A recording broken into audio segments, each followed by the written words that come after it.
Okay, magandang araw mga boss. At ito may sasagutin tayo kasi hindi lang isang viewers o subscriber ang laging ganitong tanong.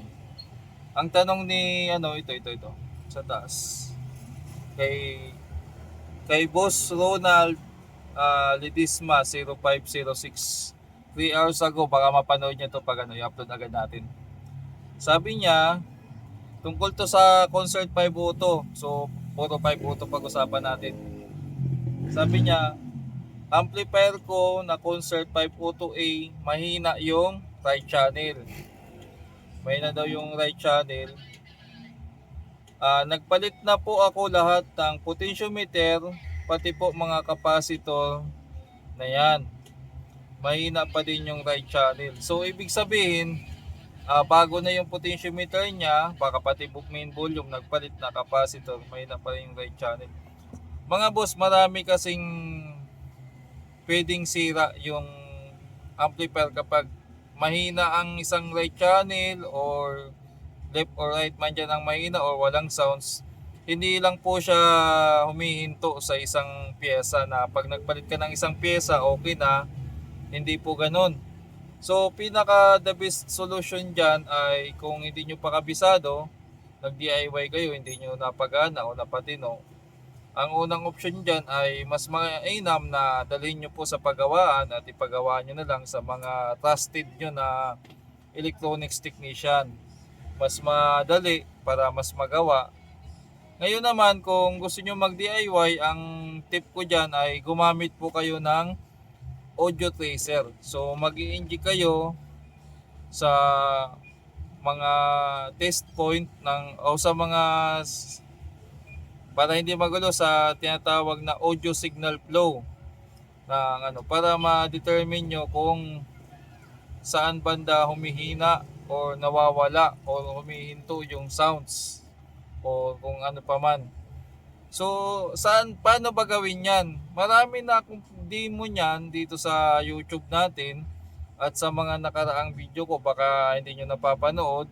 Ang pangalawang payo ko sa'yo, panoorin mo yung tutorial ko.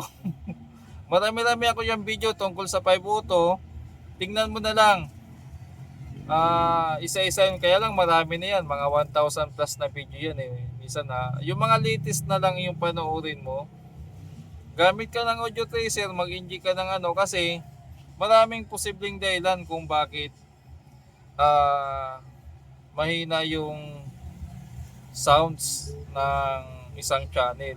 So pag may pumasok tayo na lahat ng posibleng sira ng pagkawala ng sounds at paghina, ituturo ko lahat kung gaano karami para tawag dito, para malaman nyo. Kasi sabihin na natin, nagpalit ka ng potentiometer, may case din na talagang pag sira ito, mahina yung isang channel.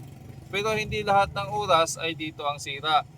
Nagpalit ka ng capacitor na 10 UF, yung para sa input, may sira din na doon. Pero para ma-precise talaga, matumbok mo kung saan ang sira, kailangan mo gumamit ng tester o kaya mag-audio trace ka. Susundan mo yung audio signal flow ng concert amplifier. Ang guide mo lang dyan, kasi wala pa akong ginagawang video ngayon, ay panoorin mo yung mga vlog ko. Next time gagawa tayo dyan ng reference na pang audio signal flow ng amplifier para mas madaling sundan kung saan banda mag-i-inject, kung saan banda ilalagay yung test point para mapanood ng mga viewers natin. Although lagi kong ginagawa yan sa mga previews, gagawa tayo ng hiwalay na video para doon lang. Marami kasing pwedeng sira. Unang-una yung input IC na 4052, pwede rin. Capacitor, main volume, selector switch, pwede rin. Speaker selector switch, pwede rin. Yung tinatawag na 4558 operational amplifier IC, pwede rin. Lost connection, pwede rin. Maling solda o nag-loss, pwede rin. Yung mga konektor niyan, pwede rin yun ng sira. Ang daming posibleng panggalingan ng sira ng mahina ang sounds, nawawala ang tunog, walang sounds. So hindi lang po natawag ito, nabubulol lang. Hindi lang po natatapos sa nagpalit ka ng potentiometer. Although yun ang pinaka-common. Kumbaga, kung manghula-hula ka o magta-trial and error ka, yun ang pinakaunang step kasi kahit napalitan mo ng bago, hindi sayang kasi na-extend mo yung buhay ng potentiometer. So next time, kapag may repair tayo na 5 auto, ituturo ko na kung paano yung madali lang kahit gumawa tayo ng short video para dito. Okay, yun lang yung sa katanungan ni Kuya. Sino nga ba to? Ronald Lidisma. Tungkol sa Concert 502A na mahina yung isang channel o yung right channel. Okay, paalam mga boss, i-upload ko na to.